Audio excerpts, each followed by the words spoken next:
Pemirsa, Ibu Brigadir Yosua, Rosti Simanjuntak marah kepada Brigjen Hendra Kurniawan saat datang ke rumahnya usai Yosua dimakamkan. Ibu dan ayah Yosua menilai janggal penjelasan Brigjen Hendra terkait tembak-menembak antara Yosua dan Eliezer.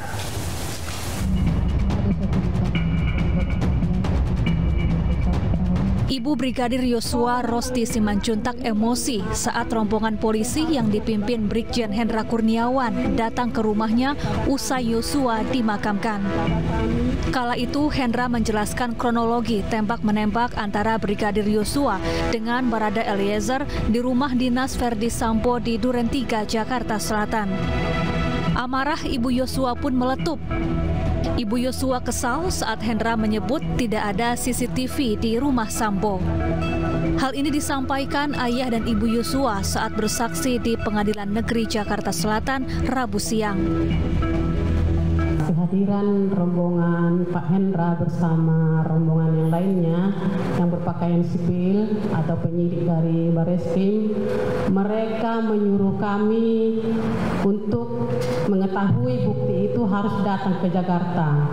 Sedangkan di sana saya sebagai ibu yang sudah begitu hancur hati memohon berulang kali kepada mereka, buktikan barang bukti yang sah, jangan cuma omongan atau kasarnya asbun, saya bilang. Karena saking kesalnya saya, anak saya sudah dibunuh begitu sadisnya tanpa ada pemberitahuan dari atasannya ataupun semua rombongan yang ada di rumah Pak Verdi Sambo.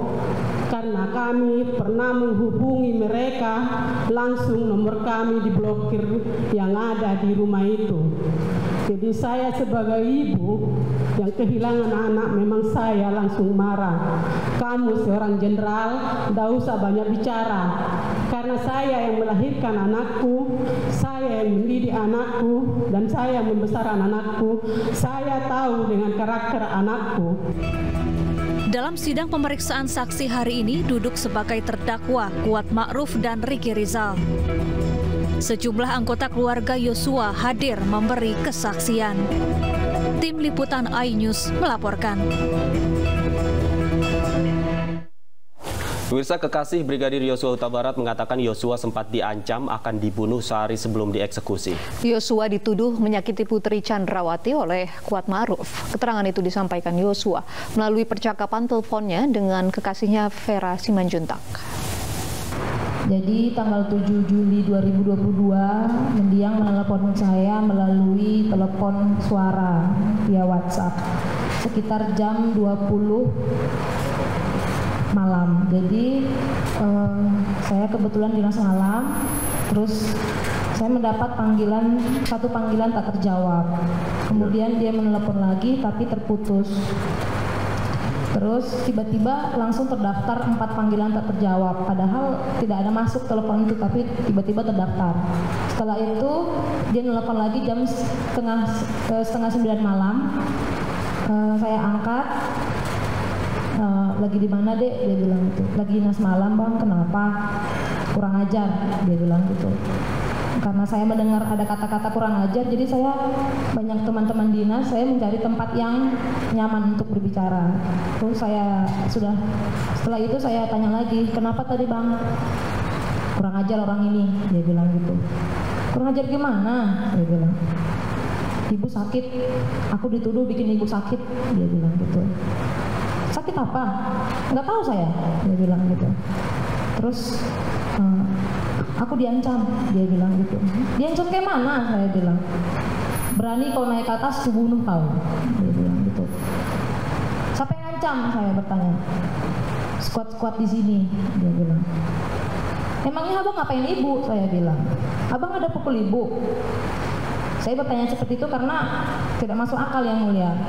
Terus ya enggak lah, Dek, dia bilang gitu. Ya udah, kalau abang nggak salah, abang jangan takut, saya bilang. Bilang sama mereka kalau abang nggak ada ngapa-ngapain ibu. Kalau abang nggak salah, abang jangan takut, saya bilang gitu. Dia bilang. Abang sekarang di mana? Saya bilang. Lagi di Magelang. Yaudah ya, Dek, nanti abang kabarin lagi. Itulah yang mulia. Oke. Selanjutnya ada besoknya atau berapa jam kemudian dia menghubungi saudara? Tanggal 8 Juli, yang mulia. Sore hari jam 16.10 saya mendapat 4 panggilan tak terjawab. Waktu itu saya dalam perjalanan dari Bangko membeli perlengkapan rumah. Kemudian sampai di rumah saya telepon balik karena saya mendapat panggilan tak terjawab. Saya telepon balik tetapi terputus. Nah, kemudian saya lupa jamnya. Kemudian saya cek lewat WhatsApp, ada apa bang? Adek baru pulang dari Bangko beli pampers Geva keponakan saya. Itu jam 16.25. Awalnya checklist 1, terus padahal nomor mendiang tidak pernah checklist 1. Terus tiba-tiba centang biru 2 sudah dibaca. Hakim Wahyu Iman Santosa heran terhadap bantahan Kuat Ma'ruf saat menanggapi keterangan saksi. Hakim menilai Kuat telah membantah hal yang tidak dituduhkan kepadanya. Bagaimana atas keterangan saksi-saksi ini? Apakah saudara mengerti atau apakah semua benar keterangan saksi benar atau sebagian salah atau semua salah sebagian benar atau saudara tidak tahu sama sekali? Untuk ada yang tidak tahu dan ada yang benar, ada yang salah. Mana yang salah dan coba sebutkan mana yang salah dari keterangan saksi. Saksi siapa yang salah? Tadi yang mengatakan Mbak Vera ada kalau naik aku bunuh. Terus apa yang tidak benar? Karena tidak ada bahasa seperti itu waktu kejadian itu. Begini, itu kan si Vera tadi menjelaskan tidak menyebutkan siapa yang menyebutkan tersebut. Saksi Vera hanya menceritakan korban bercerita dan dia diberi ancaman apabila kamu naik maka akan kubunuh. Ada yang lain? Terima kasih. Sementara itu, Hakim sempat menanyakan hubungan adik Yosua dengan kedua terdakwa. Adik Yosua, Reza Huta Barat, mengaku mengenal terdakwa Kuat Ma'ruf dan Ricky Rizal. Rizky, saudara sudah kenal lama dengan dua terdakwa ini? Untuk Kuat Ma'ruf baru 2 kali pernah ketemu. 2 kali ketemu di mana? Awal pertama ketemu itu waktu awal di Jakarta 2020 yang mulia. Itu yang mengundang Abang Yosua untuk datang ke Jalan Bangka. Di situ pertama kali ketemu. Dia pada waktu itu dikenalkan saudara sebagai apa dia? Untuk Bang Yos bilang ini kerja di sama bapak juga, cuma bilang gitu aja. Oh, cuma begitu saja. Dari perjumpaan pertama saudara dengan dia, ada bagaimana kesan saudara terhadap terdakwa ini? Biasa aja awalnya. Biasa saja. Terus yang kedua? Pertemuan kedua sewaktu itu 2022 sepulang dari piket saya mampir ke Saguling. Kalau tidak salah itu mau menjelang Lebaran. Menjelang Lebaran, ya. Menjelang Lebaran, saya bertemu dengan Om Kuat ini saat Om Kuat ini mau ngambil bingkisan dari rumah Saguling. Siapa? Kuat ini? Kuat. Oke. Yang setahu saudara, setiap kali saudara sering ke Saguling, Kuat ini tugasnya apa? Untuk selama saya pindah ke daerah dekat Saguling, saya tidak pernah lihat Kuat sewaktu itu. Tapi pernah nggak nanya? Kok nggak pernah ya saya lihat Kuat sebagai apa sih di sini? Nggak pernah nanya juga. Nggak pernah. Terus bagaimana dengan terdakwa Rizky?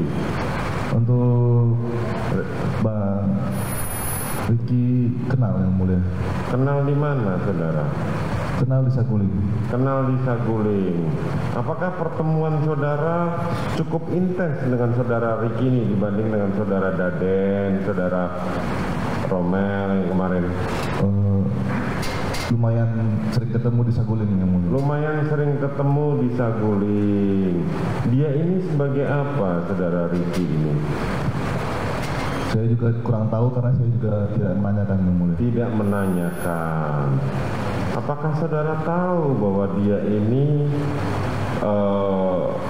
diperbantukan atau ditugaskan oleh saudara FS untuk menjaga anaknya FS di Magelang? Waktu itu sempat dapat cerita dari ajudan lain kayak cuman sekedar bercandaan begitu yang mulai kayak bilang lihat Bang Riki di Magelang jagain anak bapak katanya begitu, cuma untuk bersih-bersih rumah doang sampai ketawa-tawa begitu aja untuk bercandaan yang mulia. Oh, untuk bahan bercandaan. Siap. Terus terdakwa Riki waktu dibercandain gitu ada tersinggung atau marah? Waktu bercanda itu dari ART serta ajudan Sambo hingga keluarga Yosua memberi kesaksian di sidang pembunuhan Brigadir Yosua. Membuka membongkar skenario, kami akan bahas usai jeda, tetaplah di Aju Sore.